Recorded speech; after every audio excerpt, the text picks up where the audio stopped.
Hi, I'm Alderwoman Sheila Finlayson. Welcome to our Annapolis. Today I'm very pleased to have with me Ms. Susan Taylor, who is a housing and volunteer program coordinator with the Maryland Department of Aging. Yes. Good morning. Thank you. Good morning. And welcome. Glad to be here. The Department of Aging has an office in Anne Arundel County, but I suspect you're part of a larger organization, being the state of Maryland. Exactly. Our offices are located in Baltimore, and we administer lots of different programs throughout the state in conjunction with our local area agencies on aging. And Anne Arundel has a very fine area agency on aging, and they have two offices, one here in Annapolis and one in Glen Burnie. So the Department of Aging has a long list, I think, of programs that are available to our seniors. You just said that we have an office here in Annapolis. To access services through the county offices, absolutely, yes. So if our seniors are watching, what types of programs should they look to the Department of Aging to provide? Well, housing, long-term care and support services, housing services, housing assistance, nutrition and well-being services, senior centers, transportations in some respects are some other things that we do, legal services, elder abuse prevention. It sounds like there are many programs that will help our seniors and their quality of life, let's just say. Absolutely, and our goal is to have people age in place. Mm-hmm. To stay in the community, stay where they feel comfortable, stay where their support systems are. And in fact, the motto of the department is, live well, age well. So that's what we're trying to achieve. We're trying to keep people engaged, keep them feeling just part of what's going on, and so we can support them in any way we can. That's what we want to do. Well, I know you have a senior center in my ward at the Bates Heritage Center, mm-hmm. and I've been there on many, many occasions, and the numbers seem to be continuing to grow. Absolutely. Well, the population is exploding for the 60 and over, 62 and over. And I think by, sort of 2050, we're going to be in the 25% range in terms of what our population is looking like from the younger generation. The millennials and the baby boomers are now going to be a very, very large part of our constituency. Mm-hmm. And so we have to really focus on putting our energy and our treasure into supporting that group. Well, I think our seniors know a little bit about what you do. And I think through this program, mm-hmm. they will learn about other programs. You mentioned housing. I did. So do you assist them in finding housing, maintaining in their own homes? Both of those things. The senior care program helps folks stay in their homes if they need, let's say, 3 hours of companionship during mm-hmm. the week or housekeeping, light chores. We also have a program called the Senior Assisted Living Group Home Program, which helps folks figure out a group home situation, 4 to 16 bed, for example, that lets them have a little more support 24 hours a day. Mm-hmm, mm-hmm. And we also, in between those two things, have a program called congregate housing. And you have a congregate housing facility here in Annapolis at the Morris Blum. And we have a relationship with them. And what we do is we try to support folks who have a lower or middle income mm-hmm. to To help bridge the gap between their rent, and these are independent apartments, kitchens, bathrooms, mm-hmm, that kind of thing, but it's offering a congregate setting for meals, support for laundry, support for the activities of daily living, mm-hmm. Just if grooming perhaps, mm-hmm. Dressing. If you need that kind of support, but you don't need a full-blown medical facility, and you want to stay connected and be part of a group, be part of a community, then that's a great option. Mm-hmm. And we're hoping, again, to facilitate that for folks.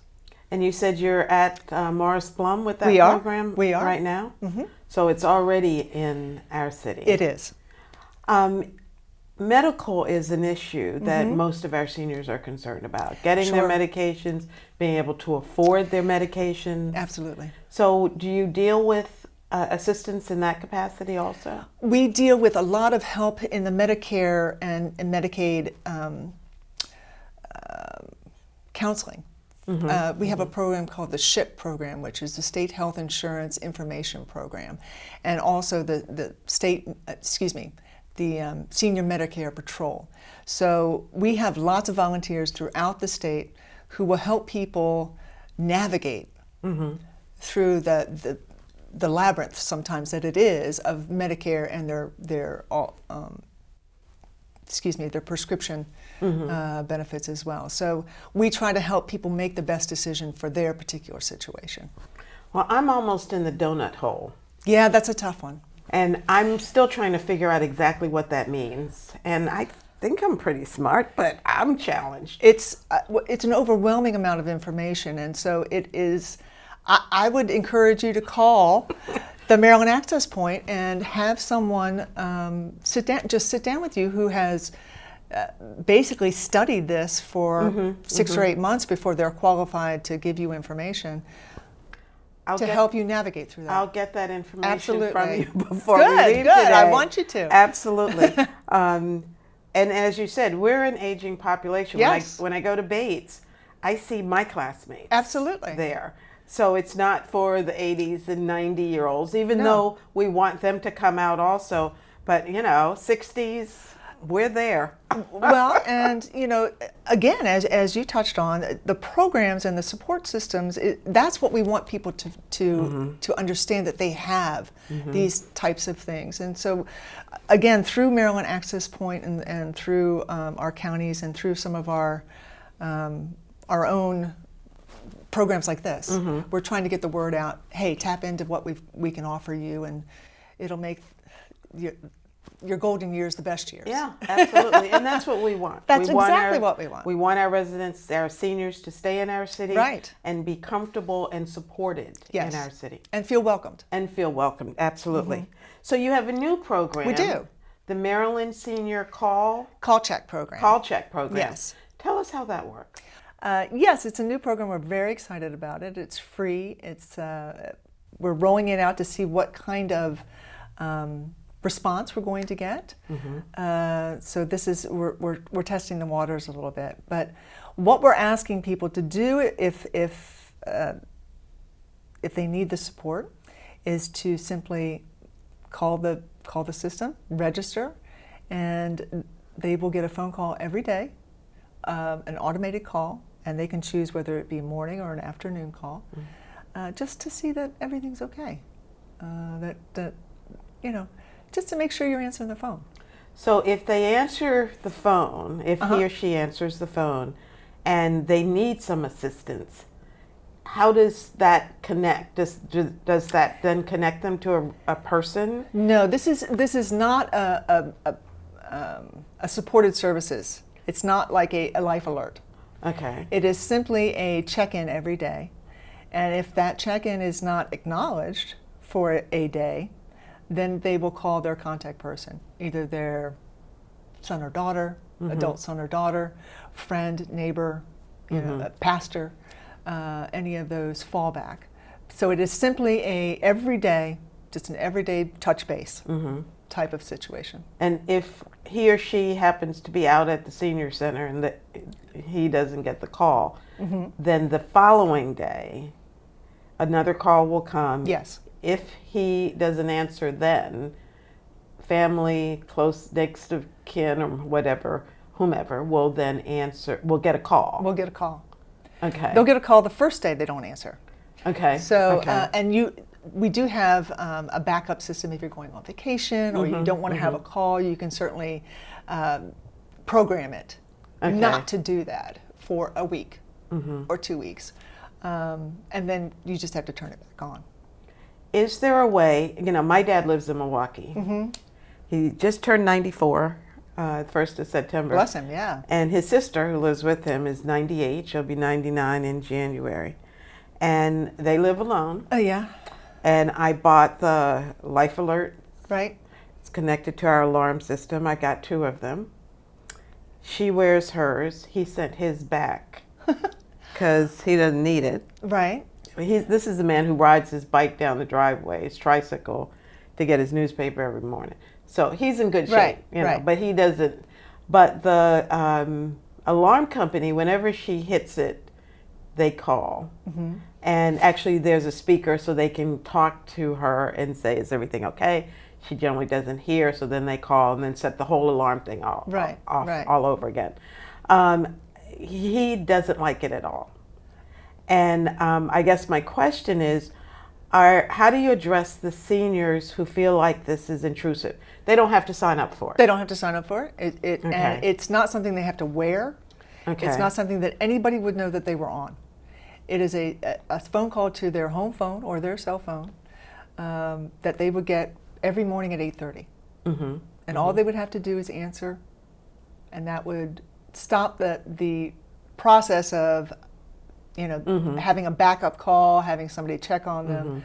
So it's simply a sort of a second layer of safeguarding, just to make sure that everything is fine. And again, it's not intrusive because nobody knows that you're even involved in it. So he wouldn't be wearing a lanyard or anything of that nature. Some of our seniors are tech savvy, like my dad. Yeah. I mean, the iPad, the iPhone, all the stuff. But a lot of our seniors are not. Right, sure. So is there a mechanism to give them assistance in signing up for the program? They can either use the internet or they can just simply call. We have an 800 Okay. number. So we'll post that 800 Yes. number at the end of the show so that if you don't have access by internet, and we'll cite the internet address also. Good, yes. And then the phone number so they can just call. They can just simply call and go through the registration in that way. And they should have ready the contact person's Absolutely. information. Absolutely. So, you know, if they want a child to be called, Right. then they should have the contact information. Exactly. Or their next door neighbor. It doesn't have to specifically be a family member, a friend, anybody they feel comfortable with. Okay. And you said this is a pilot program. It is. We're testing to see how it's accepted and what the need is. And I have a feeling it's going to be very successful. And I think it's a terrific program. Again, it's absolutely free. This is not something that you have to pay monthly. And I think it just is peace of mind, not only for the recipient, but also for the recipient's loved ones, I believe. Absolutely. Yeah. Just another layer of giving our Sure. seniors comfort To stay at home. in their homes. Yes. So that's very important. Yep, I agree. I think that we have introduced the community to an exciting new program. Good, I hope so. And I hope that everyone will look into using the program. I suspect that the more people that sign up, the more successful it will be deemed. Absolutely. Through the Maryland Senior Call Check Program. Yes. So I'd like to thank you My pleasure. for joining me today. And again, we should encourage our seniors to sign up for the Maryland Senior Call Check Program. Have your contact information ready so that Please. when you either call in or go by computer to get signed up, you'll have all the information to provide. Yes, thank you. And I think you've also highlighted many of the programs that the Department of Aging provides to our community. Yes, and I would encourage everyone to, and again, I hope we'll post the Maryland Access Point for Anne Arundel County here at the end of the broadcast, because that is your first point of contact to find out exactly all the different things that you can access. Well, I think we'll post a list of the programs that are within Thank you. the pilot program or the Maryland Access Point. Access Point. I want to say pilot access point. So our seniors will know exactly what's available to them. Terrific. Even though it's not considered the city program, we are part of the county. So it is a Absolutely. program that we have every access to. Absolutely. So, Ms. Taylor, thank you very much. I appreciate you being with us today. It was fun. Thank you so much. And this is Alderwoman Finlayson saying see you until the next time.